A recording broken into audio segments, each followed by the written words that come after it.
बिस्मिल्लाहिर्रहमानिर्रहीम। दोस्तों, adobe Illustrator की क्लास नंबर 12 के साथ मैं अमीन और असनाद आप लोगों की खिदमत में हाजिर हूँ। आज की क्लास में हम ब्लब ब्रश टूल से मुतालिक बात करेंगे। अभी तक अगर आपने मेरे चैनल को सब्सक्राइब नहीं किया तो चैनल को सब्सक्राइब कर दे, साथ बिल का आइकन दबाए ताकि मेरी आने वाली तमाम वीडियोस की नोटिफिकेशन आपको मिलती रहे। दोस्तों, ब्लब ब्रश समझाने से पहले मैं पेंट ब्रश से एक लाइन ड्रा करने की कोशिश करता हूं ताकि आपको फ़र्क का वाज़ेह पता चल जाए। मैं इसके कलर को थोड़ा सा चेंज कर देता हूं ताकि आपको चीज़ें वाज़ेह तौर पे नज़र आए, और पेंट ब्रश को मैं सेलेक्ट करके एक लाइन यहां पर ड्रा कर देता हूं। सिंपल सी लाइन एक ड्रा कर देता हूं। इसके बाद मैं ब्लब ब्रश पर क्लिक करता हूं और यहां पर भी मैं एक लाइन ड्रा करता हूं। तो आप देख सकते हैं कि दोनों सेम लाइनें ड्रा हो गई है। अब इसको मैं थोड़ा सा जूम कर देता हूं ताकि आपको फ़र्क का वाज़ेह तौर पर नज़र आ जाए। और यहाँ से मैं डायरेक्ट सिलेक्शन टूल पर क्लिक करता हूँ और यहाँ पहली लाइन जो हमने पेंट ब्रश से लगाई थी उस पर मैं क्लिक कर देता हूँ। तो आप देख सकते हैं कि इस लाइन में ये जो दरमियान वाली लाइन है इसको हम पाथ कहते हैं। ये अपनी पिछली क्लासेस में भी मैं बता चुका हूँ। यहाँ पर अगर किसी नोड को मैं सेलेक्ट करके ऊपर नीचे करूँ तो आप देख सकते हैं कि पूरी पाथ जो है वो ऊपर नीचे हो रही है। यहाँ से हमें ये पता चल गया कि बेसिकली जब पेंट ब्रश से हम लाइन लगाते हैं तो वो एक पाथ के ऊपर यानी स्ट्रोक के ऊपर वो लाइन बनती है। अब मैं इसी डायरेक्ट सिलेक्शन पर क्लिक करके जो नीचे ब्लब ब्रश से हमने लाइन खींची थी उस पर क्लिक करता हूं तो आपको नज़र आ गया कि साइडों पे स्ट्रोक है जबकि दरमियान में फिल है। यानी ये जो लाइन बनी है ये बेसिकली फिल के ऊपर बनी है।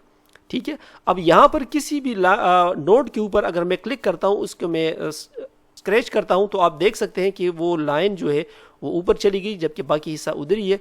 और इस पर अगर मैं क्लिक कर दूं तो आपको वाज़ेह तौर पे नज़र आ जाएगा कि ये फिल के ऊपर ये लाइन बेसिकली बनी हुई है। ये बहुत काम का टूल है दोस्तों। आप अक्सर इलस्ट्रेशन बनाते हुए आपको इसकी ज़रूरत पड़ेगी।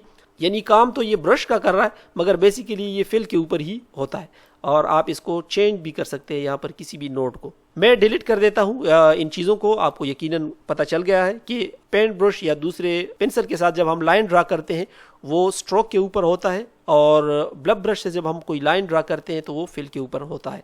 मैं डिलीट कर देता हूँ इन चॉइसेस को। अब मैं यहाँ पर डबल क्लिक कर देता हूँ ब्लब ब्रश के ऊपर। तो यहाँ पर हमें कुछ ऑप्शंस मिल रही है, keep selected, merge only with selection, Fidelity, smoothness और यहाँ पर साइज, एंगल, राउंडनेस। इन सब पर बात करते हैं दोस्तों। मैं सबसे पहले इन सब को अनचेक करके एक सिंपल लाइन ड्रा करता हूँ इस ब्लब टूल से। अब ये आप देख सकते हैं कि ये ब्लब टूल से मैंने लाइन ड्रा की है। जिस तरह मैंने ड्राइंग की ये उसी तरह ही आ गई, कोई स्मूथनेस वगैरह इसके अंदर नहीं है। अब मैं क्लिक करता हूँ, पहले ऑप्शन पर हम आ जाते हैं, कीप सेलेक्टेड।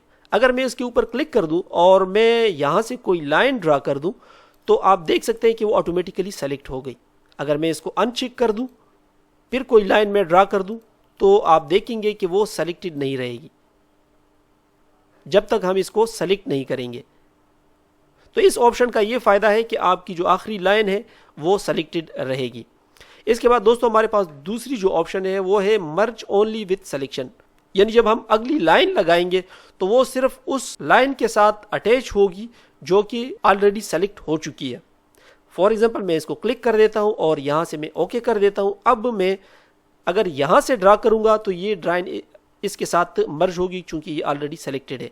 अगर मैं चाहता हूं कि नहीं, मैंने इस लाइन के साथ इसको आगे लाइन प्रोसीड करनी है और इसके बाद मैं इसके ऊपर क्लिक कर देता हूं, ठीक है, तो आपकी जो लाइन बनेगी वो इसके साथ ही बनेगी। ठीक है, अब मैं अगर इसको सेलेक्ट करना चाहूँ तो ये पूरी एक जो लाइन है ये हमारी बन गई, बजाय इसमें कोई ब्रेक वगैरह नहीं है। मैं डिलीट कर देता हूँ इन चेंजेस को। अब दोस्तों अगली ऑप्शन की तरफ आते हैं। मैं डबल क्लिक कर देता हूँ। यहाँ पर फिडेलिटी और स्मूथनेस बेसिकली एक ही चीज़ है कि आपकी जो लाइन होगी वो कितनी स्मूथ होगी। अब इसको 0 पे रख के हम एक लाइन ड्रा करते हैं और यहाँ पर आप देख सकते हैं कि ये जैसे ही लाइन हमने ड्रा कर दी ये सेम उसी तरह बन गई जिस तरह हमारा माउस मूव कर रहा था। अगर मैं इस पर डबल क्लिक कर दूं और मैं फिडेलिटी या स्मूथनेस को मैं बढ़ा दूं तो अभी मैं लाइन कोई ड्रा करता हूं तो आप देखेंगे कि इसके अंदर एक स्मूथ लाइन बन गई। यानी जो शेक्स थे मेरे माउस के वो इसने ख़त्म कर दिए और एक स्मूथ लाइन इसने ड्रा कर दी है। तो ये फ़र्क है। अगर आप इसके थ्रू कुछ लिखना चाहें तो वो एक स्मूथ किस्म की लिखाई आपको मिलेगी और जो शेक्स वगैरह होंगे वो यहाँ से ख़त्म हो जाएंगे। इसके बाद दोस्तों हमारे पास जो नेक्स्ट ऑप्शन है वो है साइज़ का, एंगल का और राउंडनेस का। मैं पहले डिलीट कर देता हूँ जो कुछ हमने पहले लिखा हुआ है। और यहाँ से हम आ जाते हैं साइज़ के ऊपर। साइज़ जिस तरह आप जानते हैं कि इसके साइज़ को छोटा बड़ा आप कर सकते हैं यहाँ से, ठीक है। मैं साइज़ थोड़ा सा बढ़ा देता हूँ। इसके बाद एंगल है। एंगल का मतलब ये है कि आप किस तरफ इसको रोटेट करना चाहते हैं। आपको ये तभी समझ आएगी जब पहले हम राउंडनेस को थोड़ा सा कम कर देते हैं, ताकि इसको हम एक पिन की शेप दे दें, ठीक है। इसको मैंने एक पिन की शेप दे दी और इसके साइज़ को थोड़ा सा बढ़ा दिया, ठीक है। अब इसके एंगल को हम चेंज कर देते हैं, इसको हम 45 डिग्री पर तकरीबन ले आते हैं, ठीक है, 46 पर ले आते हैं। अब इसके थ्रू अगर हम कुछ लिखेंगे तो ये बिल्कुल एक पिन की तरह होगा। जैसे यहाँ पर ये मेरी कैलीग्राफी इतनी अच्छी तो नहीं है, लेकिन ये है कि थोड़ी सी मैं कोशिश करता हूँ। आपको यहाँ से पता चल गया होगा कि भाई इसके थ्रू हम कुछ अच्छा भी लिख सकते हैं, ठीक है।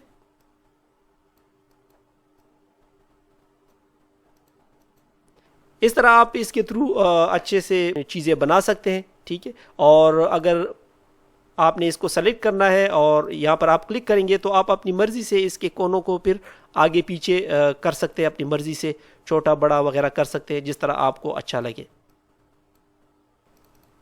मुझे उम्मीद है आपको इन तमाम ऑप्शन की समझ आई होगी और आपको कोई मुश्किल नहीं होगी। फिर भी अगर आपको कोई मुश्किल हो तो आप मुझसे कमेंट सेक्शन में मुझसे पूछ सकते हैं। मिलते हैं अगले ट्यूटोरियल में, तब तक के लिए इजाज़त दीजिएगा। अल्लाह हाफिज़।